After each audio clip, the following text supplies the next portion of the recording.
everybody, this is Rem Malloy with ItalyForReal.com. I am the founder and president of the company, and this is Planning Your Italian Vacation lesson number 2. Let's begin. I want to remind you that these classes are online now.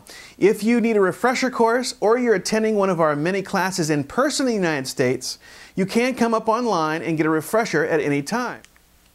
Let's look at lesson number 2.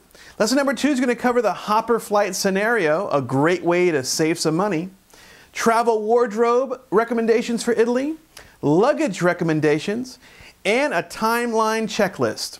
Let's get going.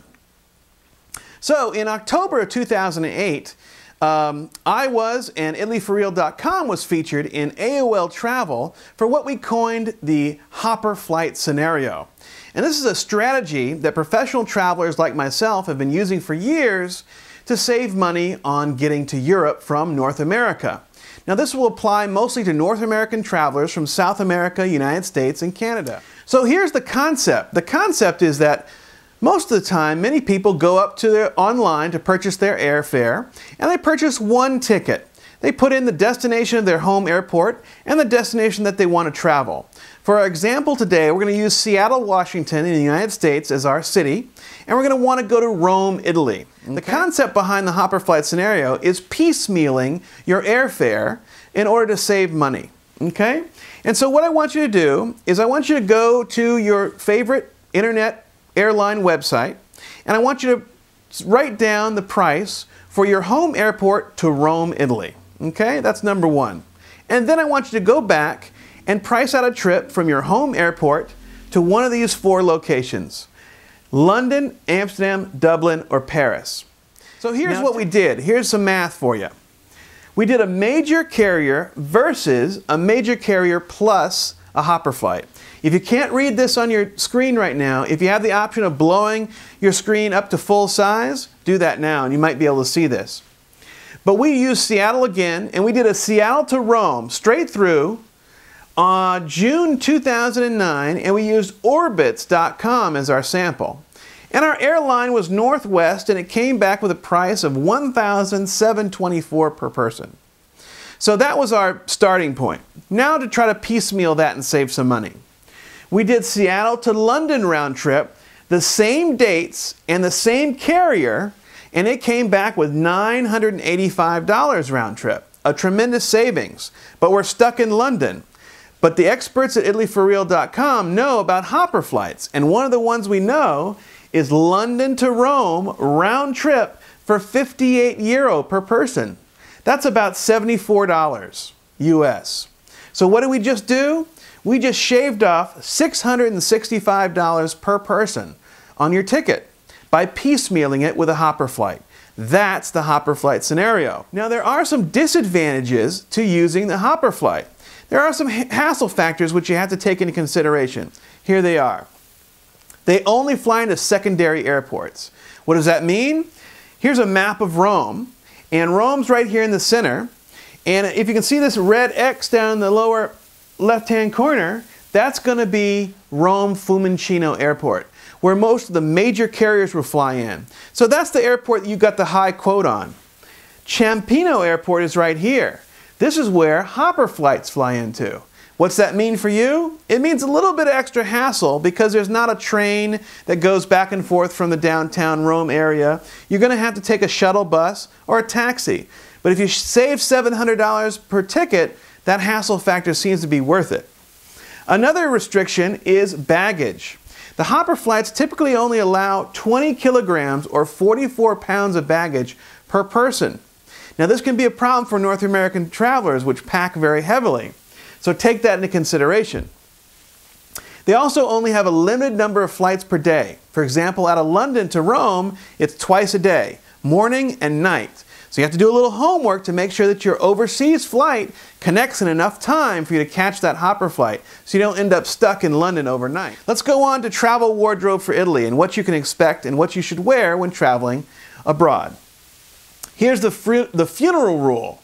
And this is basically, I mean, look at me. I'm dressed in black. If you look like you came from a funeral, you're gonna fit in.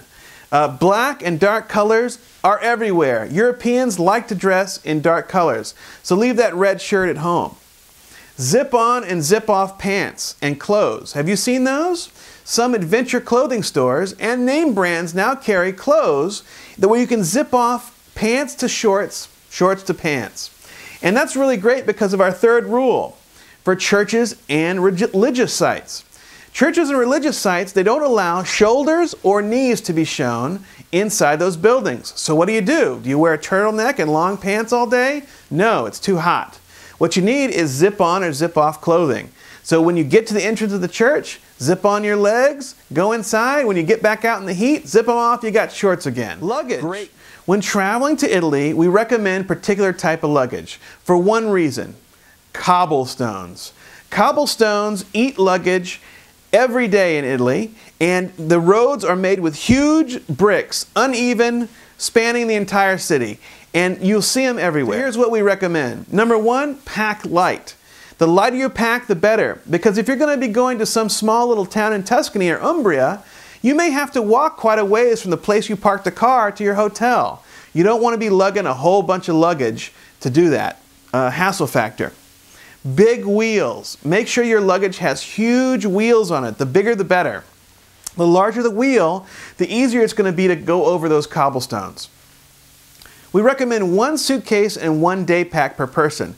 Now I know that's going to be hard for some of you, but it's going to mean less hassle during your trip.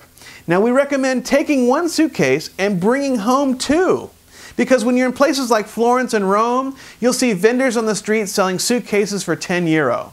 So you take one suitcase with all your goodies that you bought and one suitcase that you brought with you. And we recommend no purses or fanny packs. That's a security issue. While violent crime is very, very low in Italy, what is kind of high is pickpocketing. So we don't want you to be a target with purses or fanny packs, or even wallets, guys. So let's look at our timeline checklist. This is a list of things we recommend you do according to when you're going to be departing for your trip to Italy. So let's take a look. Way in advance, we want you to get vacation days approved at work and plan your itinerary at least 6 months out. 2 weeks before your trip, we recommend arranging for pet care and house care. Make sure those pets are taken care of. They're important parts of your family. 1 week before, we want you to stop your mail and your newspaper, okay? Make sure your house looks lived in and not vacant when you're gone. You don't want to come back to somebody breaking into your house, right? We also want you to pay your bills, inform neighbors and your credit card company of your trip. Because your credit card company, if they see a charge in your hometown one day and the next day they see a charge in Rome, they'll turn your card off for security reasons. We want them to do it, but we don't want to experience that. So call them and tell them where you're going to be going. 1 day before your trip, you want to charge your cell phone and check weather at your destination and adjust your packing accordingly. This is the end of lesson 2. Thanks for joining us. I want to remind you that ItalyForReal.com's got some great stuff going on. We've got motorsport and Ferrari tours in Tuscany. We've got shore excursions for those of you going on a cruise. We've got cooking classes and culinary events. Agriturismo rentals, you'll learn about that in lesson 3. And wine tastings as well. So please give us a call at ItalyForReal.com or drop us a line online and we'll be happy to take care of you. This is Rem Malloy. We'll see you on lesson 3. Thanks for joining us.